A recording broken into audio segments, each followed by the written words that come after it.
Seigneur Dieu, nous te bénissons de nous rassembler pour nous donner du repos, repos du corps et de l'âme, nous rassembler pour nous réconforter, pour nous donner la paix par ta présence et pour nous nourrir par ta parole.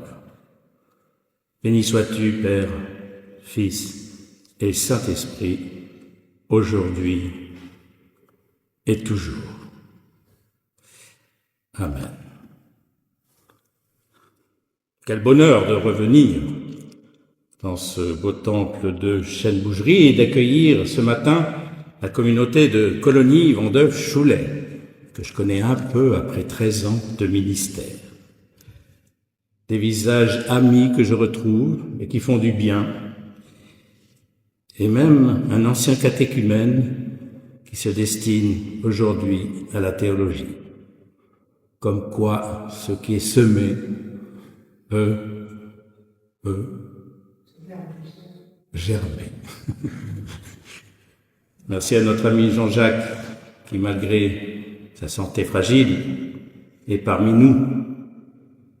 Parce que Jean-Jacques, tu as compris que finalement le culte, c'est réconfortant, ça redonne de la force, du souffle.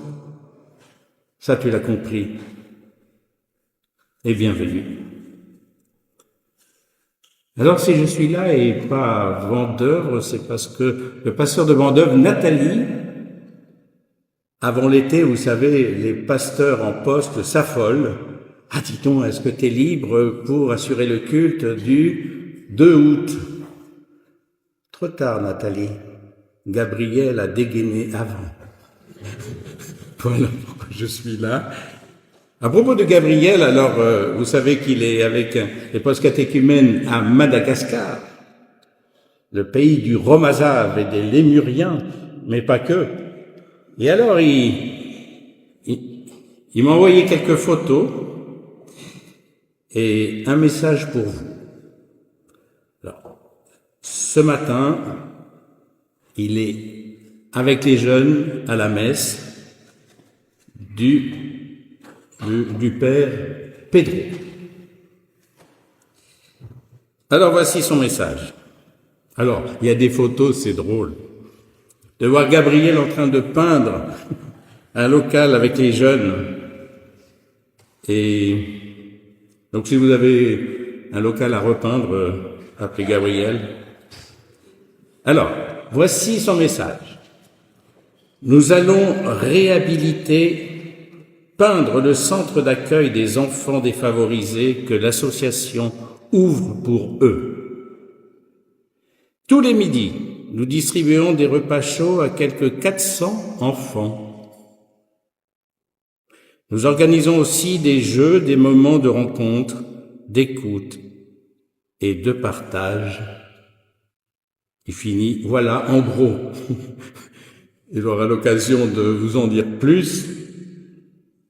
Mais quel courage pour un pasteur de partir et puis d'entourer ces jeunes et de leur ouvrir les yeux sur la réalité du monde.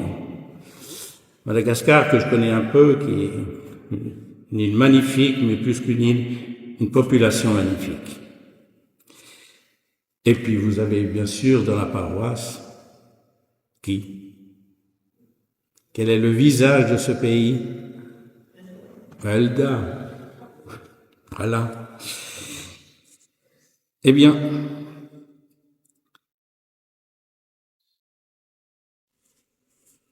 nous allons prendre notre premier chant et nous avons à l'orgue Keilan, qui est un ancien élève de Diego Nescenzi, pour ceux qui connaissent, et qui va nous réjouir pour nous accompagner ce matin. Alors notre premier cantique, c'est le 99. Tout est dans le cœur à cœur. Nous nous levons pour chanter de notre plus belle voix, parce que c'est la première chose qu'on a à vivre quand on vient au culte, c'est se tourner vers qui vous savez.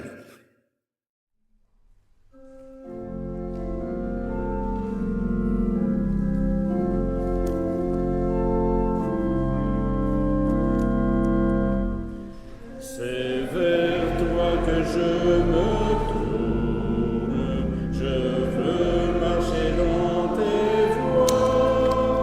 J'élève mes mains pour te rencontrer, mon cœur désire de chanter, pour bénir et célébrer ton saint nom, car tu es fidèle et bon. Seigneur, ô Seigneur, je veux te donner. Seigneur, ô Seigneur, ma vie à jamais. Mes yeux contemplent ta gloire, ta vie ranime ma foi, ta paix et ta joie inondent mon cœur, toi seul fais tout mon bonheur. Je veux proclamer que tu es celui qui m'a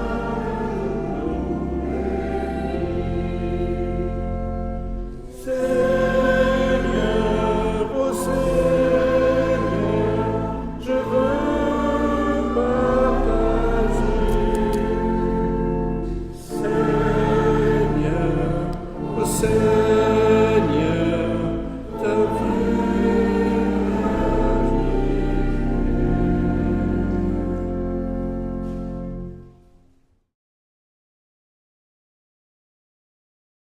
Et par la bouche de Priscilla, nous allons réécouter quelques versets du psaume 145. Hymne à la puissance et à la bonté de Dieu. Louange de David. Je t'exalterai, ô mon Dieu, mon roi, et je bénirai ton nom à toujours et à perpétuité. Chaque jour je te bénirai, et je célébrerai ton nom à toujours et à perpétuité. L'Éternel est grand et très digne de louange, et sa grandeur est insondable. Que chaque génération célèbre tes œuvres et publie tes hauts faits. Je dirai la splendeur glorieuse de ta majesté, et je chanterai tes merveilles. L'Éternel est miséricordieux, et compatissant, lent à la colère et plein de bonté. L'Éternel est bon envers tous, et ses compassions s'étendent sur toutes ses œuvres. Toutes tes œuvres te loueront, ô Éternel, et tes fidèles te béniront. L'Éternel soutient tous ceux qui tombent, et il redresse tous ceux qui sont courbés. Les yeux de tous espéront en toi, et tu leur donnes la nourriture en son temps. Tu ouvres ta main et tu rassasies à souhait tout ce qui vit. L'Éternel est juste dans toutes ses voies et miséricordieux dans toutes ses œuvres. L'Éternel est près de tous ceux qui l'invoquent, de tous ceux qui l'invoquent avec sincérité.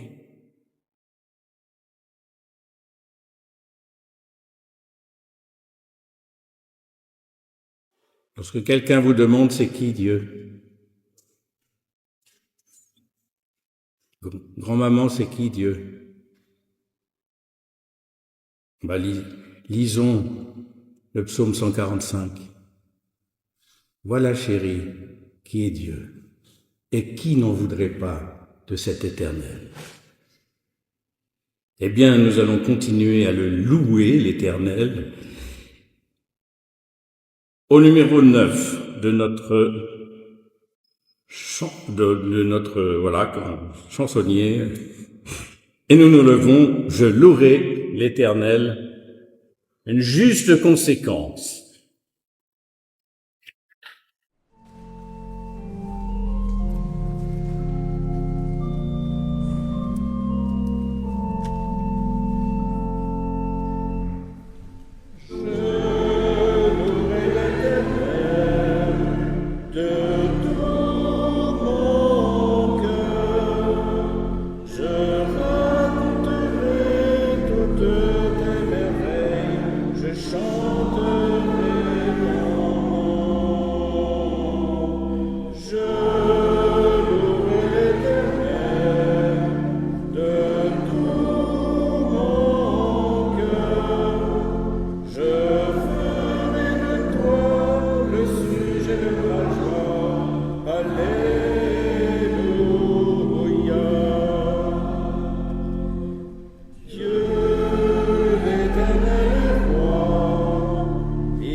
Rappelons-nous avec bonheur le sommaire de la loi, l'essentiel de la loi, à qui il est dit au peuple et à nous ce matin: tu aimeras le Seigneur, ton Dieu, de tout ton cœur, de toute ton âme, de toute ta force. C'est ce qu'ils expriment, les Juifs, quand ils font comme ça. C'est l'expression de cette première partie de la loi, et la deuxième, à ne pas oublier: tu aimeras ton prochain comme toi-même. Tout est là-dedans.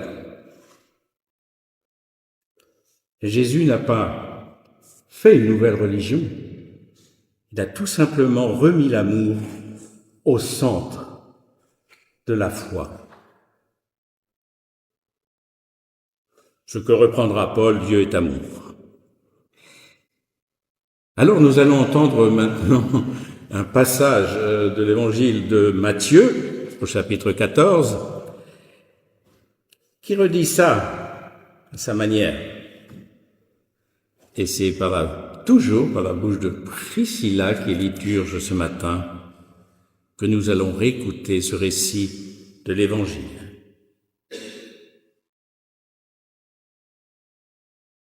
Multiplication des pains pour les 5000 hommes. À cette nouvelle, Jésus partit de là dans une barque pour se retirer à l'écart dans un lieu désert. Et la foule, l'ayant su, sortit des villes et les suivit à pied. Quand il sortit de la barque, il vit une grande foule et fut ému de compassion pour elle, et il guérit les malades. Le soir étant venu, les disciples s'approchèrent de lui et dirent: ce lieu est désert et l'heure est déjà avancée. Renvoie la foule afin qu'elle aille dans les villages pour s'acheter des vivres. Jésus leur répondit: ils n'ont pas besoin de s'en aller. Donnez-leur vous-même à manger. Mais ils lui dirent: nous avons ici des 5 et 2 poissons, 5 pains et 2 poissons. Et il dit: apportez-les-moi. Il fit asseoir la foule sur l'herbe, prit les 5 pains et les 2 poissons, et levant les yeux vers le ciel, il rendit grâce. Puis, il rompit les pains et les donna aux disciples, qui les distribuèrent à la foule.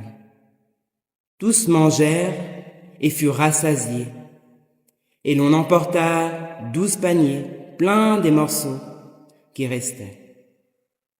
Ceux qui avaient mangé étaient environ 5000 hommes, sans les femmes et les enfants. Acclamons la parole de Dieu. Et par la suite, il y a une prière que je me dois de vous faire. Comme l'enfant reçoit le pain, comme l'oiseau reçoit l'espace avec le grain, comme l'ami reçoit l'ami, comme la nuit reçoit l'aurore et le soleil, comme le sol reçoit la semence, comme la sève monte aux branches et porte fruit, donne-nous, Seigneur, d'accueillir ta parole.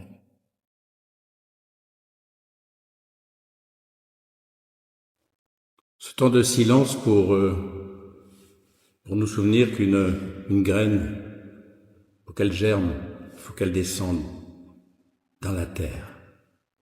Puisse la parole descendre en nous afin de germer.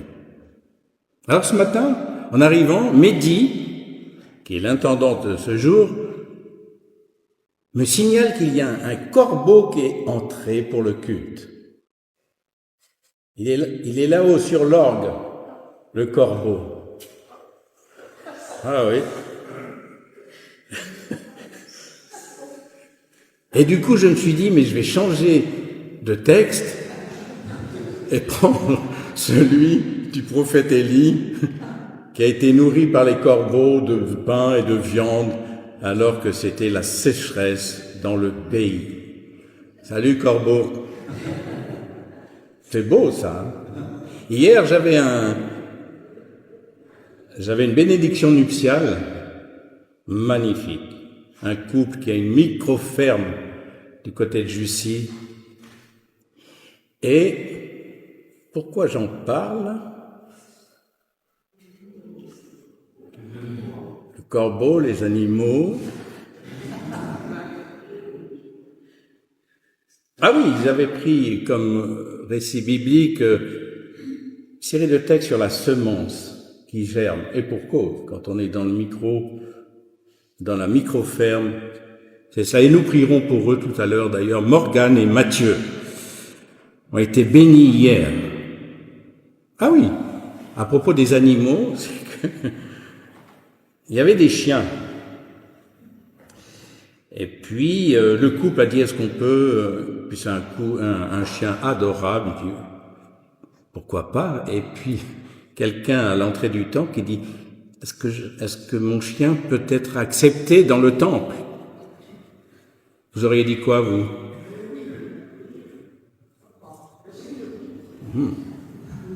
Pourquoi oui?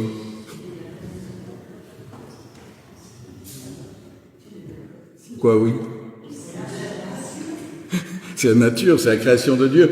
Et puis, pour ceux qui ont été au Musée international de la Réforme, ils voient ce fameux tableau d'un culte à Charenton, où on voit les fidèles écouter le culte. Et il y a Nicolas, un toutou, qui est peint, qui est là. Alors, fort de cette mémoire, je dis, wow. Tant que c'est pas une girafe ou un éléphant, on y va. Et ils ont été adorables. Les chiens. Et en plus de ça, c'est un signe de fidélité, le chien. Alors, bienvenue à toi, corbeau. T'es adorable aussi. J'espère que tu vas pas faire des vols planés sur notre assemblée. Cette petite introduction animalière.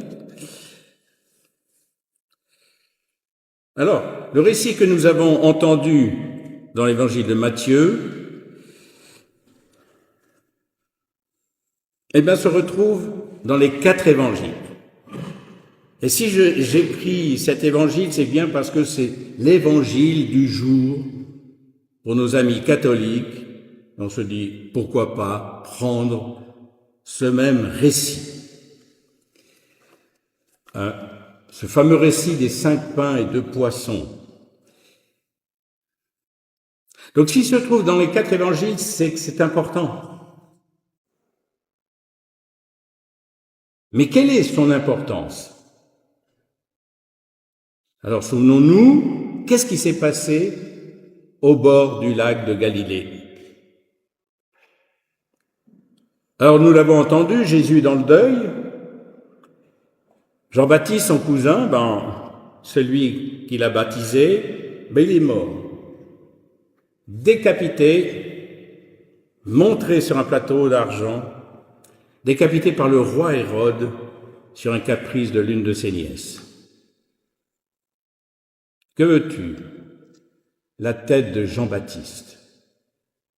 Il faut avoir un nom cruel, hein.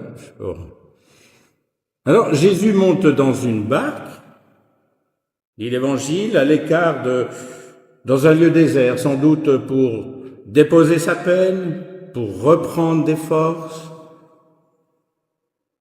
Et nous le savons, nous qui avons vécu des deuils, c'est ce que nous faisons. Nous nous mettons à l'écart, nous déposer notre peine, loin des autres. Alors, pas de répit. Pas de répit, Jésus, avec la foule qui vient vers toi. Et Jésus sent profondément que ces hommes, ces femmes sont en attente de quelque chose. Une parole, une guérison, peut-être. Et Jésus prend le temps d'être avec eux. C'est un peu comme les parents se rendent disponibles à leurs enfants quand ils sont en attente de quelque chose, voire les grands-parents. Alors, nous l'avons entendu, il se fait tard. Les disciples aussi, pas que Jésus, mais les disciples aussi se soucient des gens de la foule. Maître, renvoie-les afin qu'ils aillent chercher des vivres dans les villages voisins. Car dans ce lieu désert, pas de Migros, pas de Coop, même pas un dépanneur. Réponse surprenante de Jésus. Donnez-leur vous-même à manger.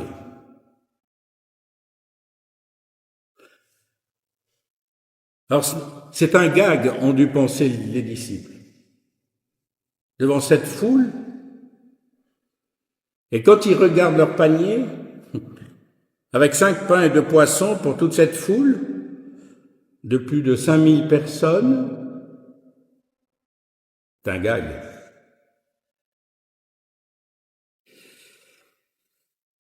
Et pourtant, il est dit que la foule a été nourrie.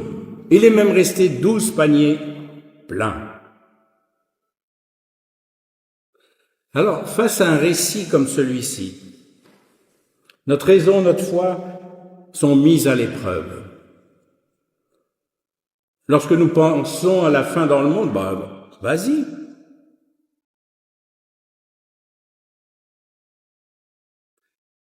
Alors Jésus aurait-il une machine pour multiplier les pains et les poissons?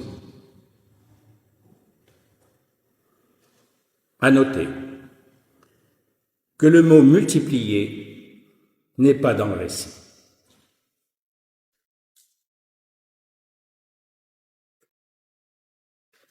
Les titres dans la Bible sont trompeurs.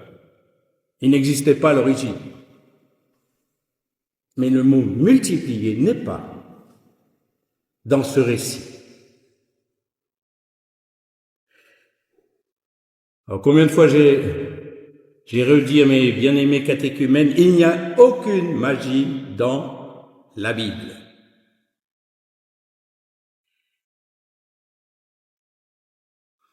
Et rappelons-nous que dans la Bible, il y a une symbolique des chiffres. Par exemple, il ne faut jamais oublier que Matthieu parle à des gens venant du monde du judaïsme, des juifs. Et pour eux, ça fait tilt. Pour nous, un peu moins. Alors, 5 pains. Eh bien, c'est une référence aux 5 livres de la Torah. Oui, ce livre lu par les Juifs. Donc 5 pains, le Juif, quand il entend ça, dit « pouf, Torah ». Ensuite, il y a combien de poissons? 2. Alors 2, pour un Juif, tilt, table de la loi. Voilà. Et puis 5000. À quoi ça fait référence? Alors, le Juif, il dit, mais attends, je vais te dire. 5, c'est la grâce divine. Et 1000, c'est l'abondance. Il y a une abondance de la grâce divine qui est signifiée. Alors, 12 paniers, évidemment, on sait tous, c'est les 12. Les 12. Pour un Juif, pas apôtre, tribus d'Israël. 12 tribus d'Israël. Voilà. C'est-à-dire que tout le peuple d'Israël est nourri.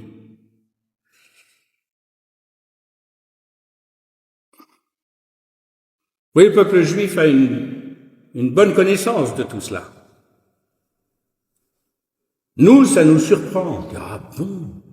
Oh là là, il est fort ce Jésus. Mais comment cela peut-il se faire?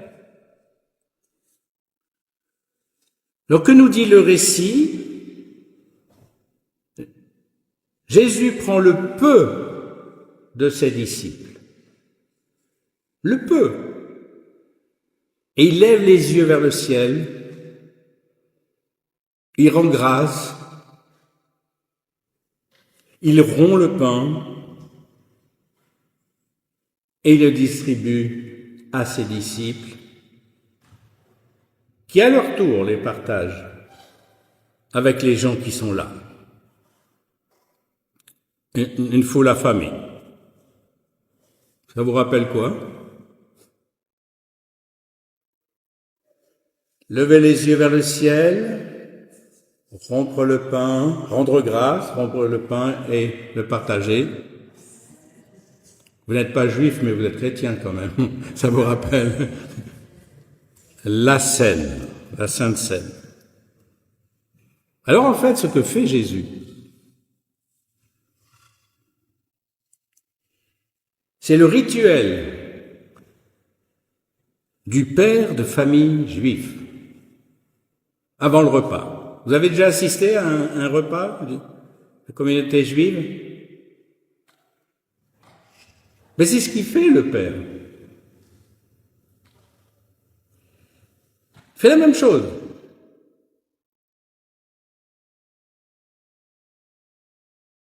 Et bien sûr encore aujourd'hui. Et ce sont les mots de notre liturgie de scène que nous allons bientôt partager.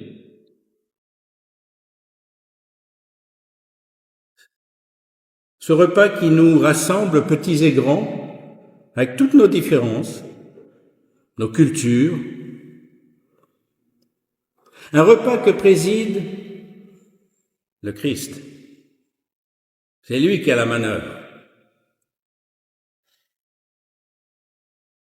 Dans la liturgie de scène, j'aime à redire « Seigneur, nos mains ont préparé la table, viens toi-même la présider. » Donc la présidence de la table, c'est le Christ. Pas le pasteur, c'est pas une institution. C'est le Christ. Qui dit « Mais je ne rejetterai jamais celui qui vient à moi. »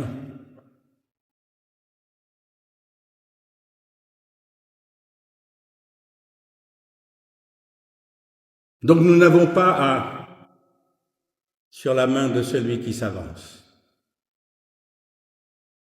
Quoi? Il communie? C'est un affreux jojo dans la vie.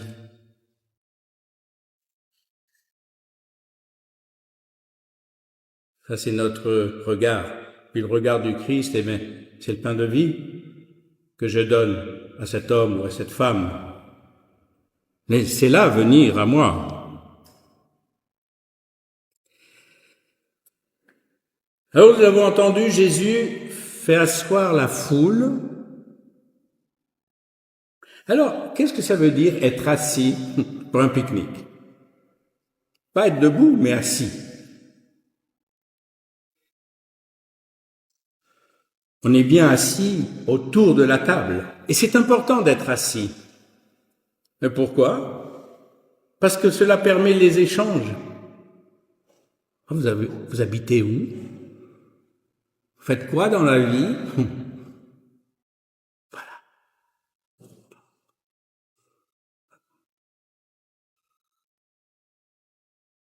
C'est important. Pour rappeler notre humanité, parce qu'on ne fait pas ça avec nos toutous. Quand on leur donne des croquettes dans la gamelle, on ne lui dit pas « assis-toi avec ton copain ». Non, l'animal, non. Mais nous, on s'assoit. On s'assoit pourquoi? Pour se découvrir, s'enrichir, comme des frères et des sœurs. Vous savez que les frères et les sœurs, on ne les choisit pas. Vous avez choisi votre sœur? Votre frère? Ben non, mais ils sont là. Enfants d'un même Père, nous sommes. Et c'est pour ça que je trouve fabuleux, ici, dans la communauté de Chênes, ces repas chaque mois où on est assis. C'est une façon d'être communauté. C'est du travail, hein. C'est une façon d'être communauté. En fait, ce récit de repas dans les évangiles, et n'en déplaise aux friands de miraculeux que personne croit. Quand vous dites à un jeune, voilà, tape, ah bon? Il y a une intelligence du récit biblique. Et quand on a fait l'AOT, alors on a quelques bribes de cette intelligence, ou quand on suit des études bibliques, par exemple. En fait, ce récit de repas dans les évangiles, c'est pas la magie, c'est tout simplement l'expression de la naissance de la communauté chrétienne.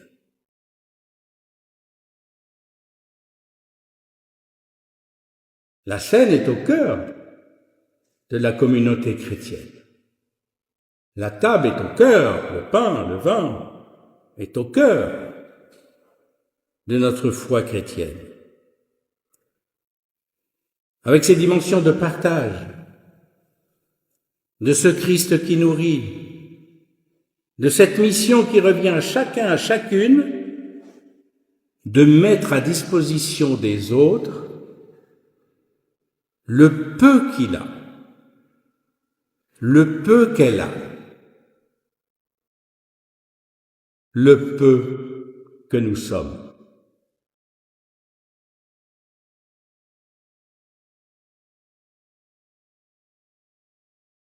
Si vous saviez qu'une graine de moutarde donne un arbre immense dans lequel les oiseaux se reposent, et le corbeau, nous, on a l'orgue.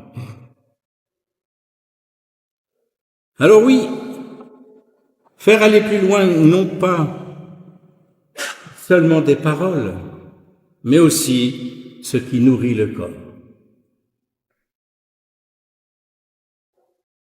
Ben oui, ça ira mieux, tu verras. Tiens, je t'ai fait une tarte, comme tu aimes.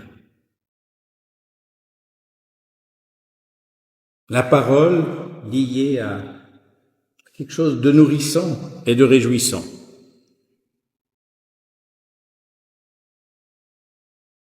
Alors Jésus nous fait les relais de sa grâce.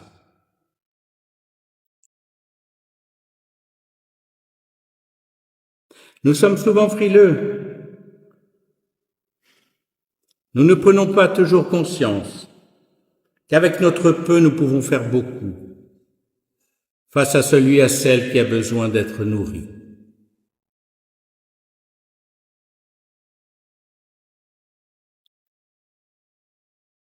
Le peu de pain, le peu de vin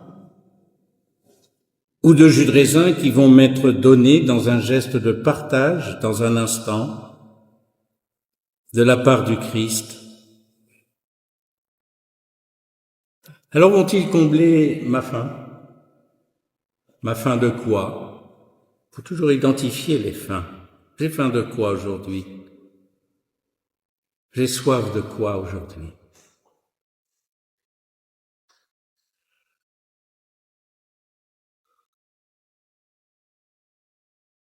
Et recevoir une force qui nous invite à partager à notre tour.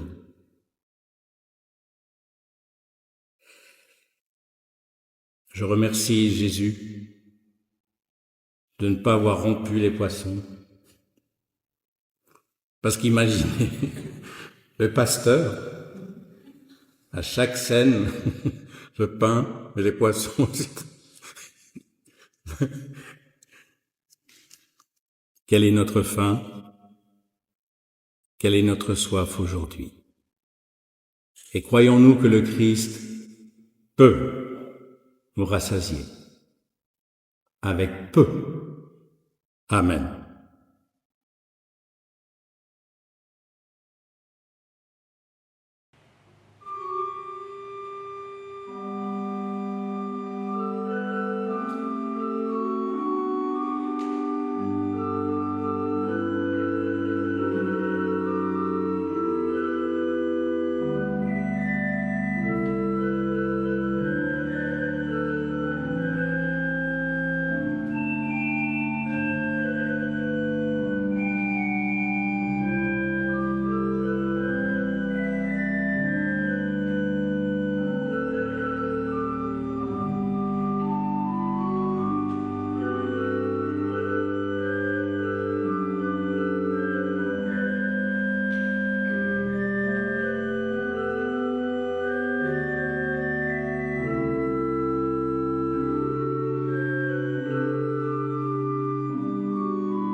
Et voici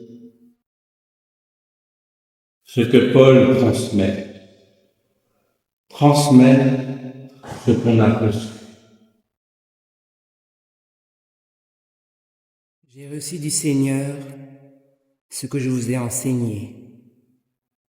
C'est que le Seigneur Jésus, dans la nuit, il fut livré, prit du pain, et après avoir rendu grâce, le rompit, et dit, « Ceci est mon corps qui est rompu pour vous, et faites ceci en mémoire de moi. » De même, après avoir soupé, il prit la coupe et dit, « Cette coupe est la nouvelle alliance en mon sang. Faites ceci en mémoire de moi toutes les fois que vous en boirez. Car toutes les fois que vous mangez ce pain et que vous buvez cette coupe, vous annoncez la mort du Seigneur jusqu'à ce qu'il vienne. »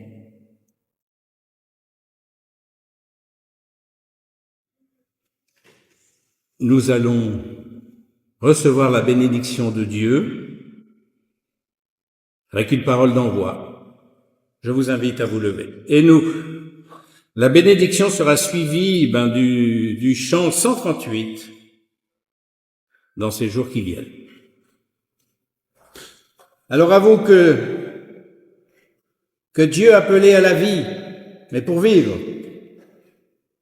Vous qui avez faim et qui cherchez nourriture pour votre vie, soyez bénis par notre Dieu qui est riche en bénédictions. 5000,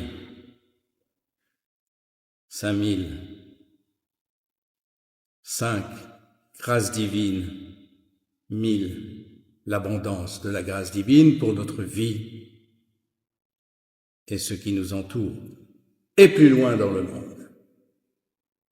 Soyez bénis au nom du Père, du Fils et du Saint-Esprit. Amen. Et chantons. Dans ces jours qui viennent, et quoi qu'il advienne,